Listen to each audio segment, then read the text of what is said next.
number 7. Widescreen, bitch. What up? So, today, I got a few questions online from some guildies. Why do I ruin this way? Why do I ruin that way? Things like that. So I want to talk about going out of the norm with your runes. I go out of the norm a lot. Like, for example, today I was asked, specifically one of the main things was, why do I have crit damage on my lure if my crit rate is so low? Well, many reasons. He's not really there to do damage, but if you only pull him out in situations where you're just trying to kill the enemy team in one round or so, which is basically all I use him for, that and TOA. So if you're going to use him in PvP to kill in one round, he's just going to AoE defense break, right? A lot of people have this unit, a lot of people don't utilize him as much as I do. I use him a lot. He's in my main TUA team for a normal speed run. He's in my hard mode team a lot, depending on if I need him or not. Well, he's actually core on my core team, but he gets subbed out a lot more than the other units do. But getting off track. Why do I have crit damage? Well, in that slot, it didn't matter what I would have gotten on there. If it was attack, if it was crit rate, if it was HP. I actually preferred HP for a team like that, so I can do hard mode a little bit easier. But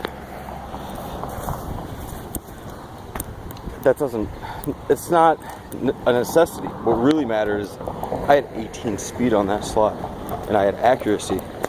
Speed and accuracy are pretty much all you need to do TOA. Speed and accuracy are all you need to defense break your enemy team and knock their attack gauges back before they get a turn, and possibly stun with its pair set. So I ran Despair Focus on him, trying to go as fast and accurate as possible while running crit damage on 4 slot. That might be counterintuitive considering I only have 30 crit on him, but hey, you know, when I'm running him to just kill you in one turn, might as well run crit damage. You know, if it happens to crit, it kills them. You know, it actually does over 200 and something % normal damage. So, well, not 200%. Yeah, 200%. Two times, over 2 times normal damage. So, that's the thing to think about is like, is running crit damage worth it? Yeah, it is, in my opinion. I really like crit damage. But, oh god. Getting stuck in between traffic, baby. Okay. But another thing is, what about your speed set? Chloe needs speed HP. Well, a lot of units need speed HP. Veramos needs that. Kraha pretty much needs that.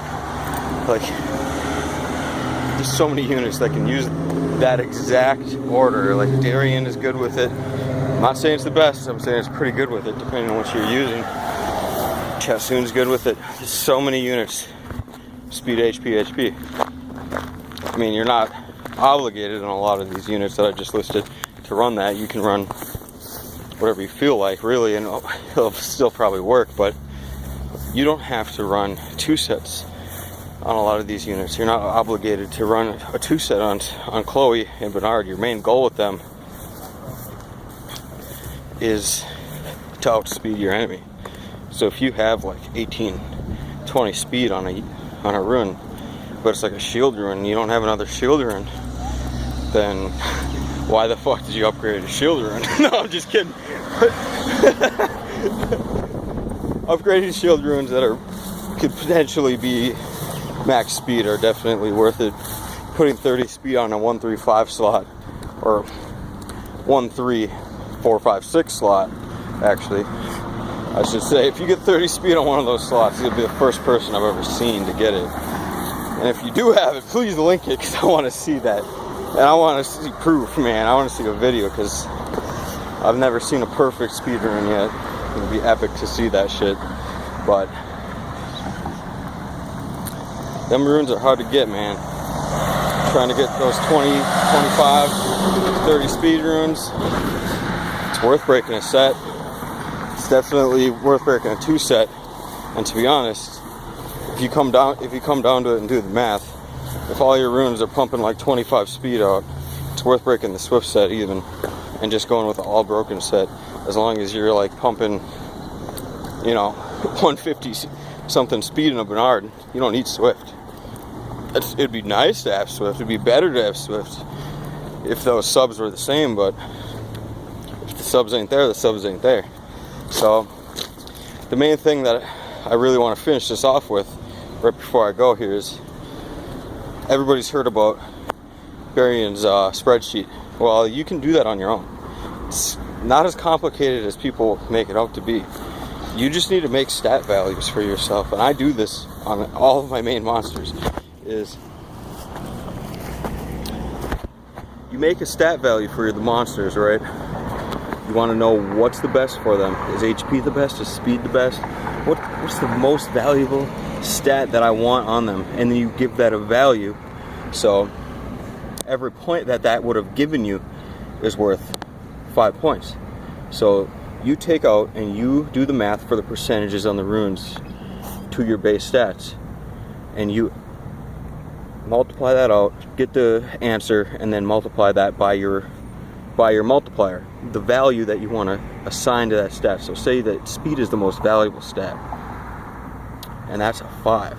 So you can go and weigh that as a 5, but say it needs to be tanky like Chloe too. So you can weigh Chloe's HP as a 4.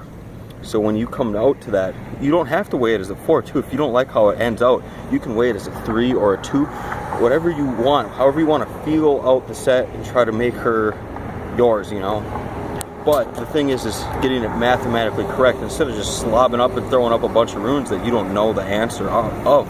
Like, you don't know how strong they actually are. You're just throwing up speed here, speed there, HP here.